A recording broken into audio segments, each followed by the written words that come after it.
Kasus yang menjerat artis Nikita Mirzani atas laporan Reza Gladys belum menemui titik terang.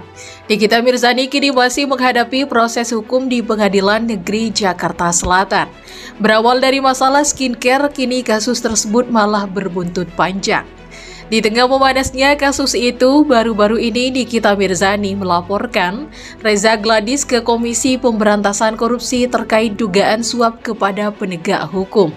Pihak Nikita Mirzani pun mengklaim memiliki bukti rekaman dugaan keluarga Reza Gladys sengaja memanipulasi proses hukum. Terkait langkah yang diambil Nikita Mirzani, pengacara kondang Hotman Paris memberikan pandangannya. Menurut Hotman, sampai saat ini belum terlihat adanya indikasi pihak Reza Gladys memberikan uang kepada penegak hukum. Pria kelahiran Sumatera Utara 20 Oktober 1959 itu mengungkapkan kemungkinan bisa menjadi bumerang untuk sang artis. Jika laporan ibu tiga anak itu tak bisa dibuktikan, nantinya malah bisa dijerat pasal pencemaran nama baik. Namun Hotman mengaku tak masalah Nikita melaporkan dugaan itu sebagai aduan masyarakat. Soal bukti rekaman itu, Hotman menilai masih belum kuat jika hanya ada bukti pembicaraan saja. Sebab pihak dari pengusaha skincare tersebut juga bisa memberikan pembelaan. Terdapat momen Nikita Mirzani ngamuk saat sidang selesai pada Kamis 31 Juli 2025 lalu. Nikita tampak ngotot ingin memutarkan bukti video agar bisa dilihat banyak orang. Nikita mengklaim bahwa rekaman video tersebut bukti keluarga Reza Gladys sejak awal telah memanipulasi proses hukum atau merekayasa kasus. Ia kemudian mengungkapkan kekesalannya soal dirinya yang ditahan dan dipenjara atas adanya kasus ini. Ketika dilarang oleh petugas dan diminta meninggalkan ruangan, Nikita terus ngotot ingin memutar rekaman tersebut. Nikita sadar bahwa selama ini dirinya telah dipermainkan oleh hukum.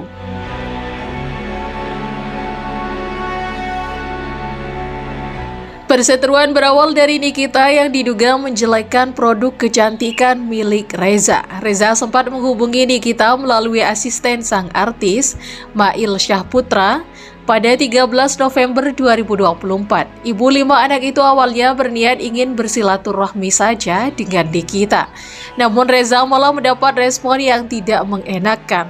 Wanita 36 tahun itu justru mendapat ancaman Nikita akan speak up ke media sosial bila silaturahmi tersebut tidak menghasilkan uang.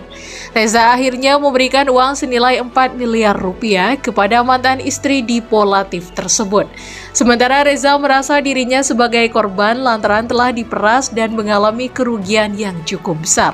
Pemilik klinik kecantikan Glavitsha Medica itu kemudian melaporkan dugaan pemerasan tersebut kepada Polda Metro Jaya pada 3 Desember 2024. Kita bebas atau tidak? Yang saya hanya bahas tentang secara normatif, ya, secara normatif. Apakah benar ada uang yang diserahkan oleh si pelapor kepada si terdakwa? Apakah dengan menyerahkan uang itu si pelapor, si korban merasa puas? Ya, merasa puas, ya, merasa. Ya, kalau yang sudah merasa puas, kenapa lapor polisi? Itu pertanyaannya, ya. Jadi kalau benar ya, uang itu diserahkan karena si terdakwa mengetahui ada cacat hukum dari produknya dia, dan kalau benar si pelapor mengatakan jangan dong dibuka, dan untuk itu kalau benar si pelapor kasih uang, ya berarti untung sama untung toh. Kalau untung, ya kenapa jadi pelapor? Kalau pelapor itu kan namanya korban. Ya kalau dia happy, ya produknya lancar,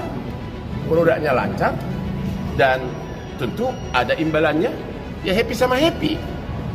Aku makan dulu lapar. Bang, yang dilaporkan ke KPK nggak ada unsur, nggak ada terbukti, belum ada indikasi sama sekali ada penyerahan uang. Kok dasarnya apa? Nggak bisa dong. Nanti malah berbalik nanti pencemaran nama baik. Kalau memberikan rekaman suara kan mungkin Apa? rekaman suara. Ya rekaman suaranya apa dulu? Kan dia ada buktinya. Jadi ada flash disk yang diserahkan sama kuasa hukum yang kita Mirdani ke KPK. Di sini apa? Isinya Dugaan penyuapan, Bang. Apa? Reza Gladys dengan GPU Ya. bahwa sudah dikondisikan pihak persidangan yang sekarang ini.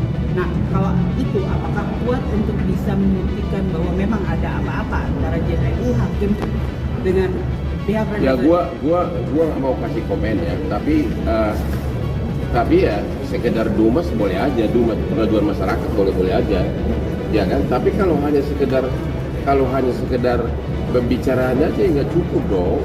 Tentu orang yang bicara di dalamnya kan akan bantah, ya kan? Pasti bantah lah. Coba kalau misalnya gue bilang gue janji mau kasih duit sama lo, gitu. Tapi kan itu kan baru omongan doang kan. Kan tidak ada tindak pidana penjualan kalau tidak ada perbuatan konkret pelaksanaannya. Abang, di sini ada satu pasal yang akhirnya bias. Ya. Salah satunya adalah pencucian uang. Abang melihatnya seperti apa sih dengan apa yang Gini loh, kalau pencucian uang itu artinya adalah tindak pidana lanjutan. Kamu mencuri ayam, itu tindak pidana induk. Ya, kamu mencuri ayam, itu tindak pidana induk. Terus hasil uangnya kamu pakai bisnis laundry, ya. Nah, yang mencuci bisnis laundry itu adalah tindak pidana pencucian uang. Itu memang semua tindak pidana bisa. Jadi tindak pidana pencucian uang itu adalah mempergunakan uang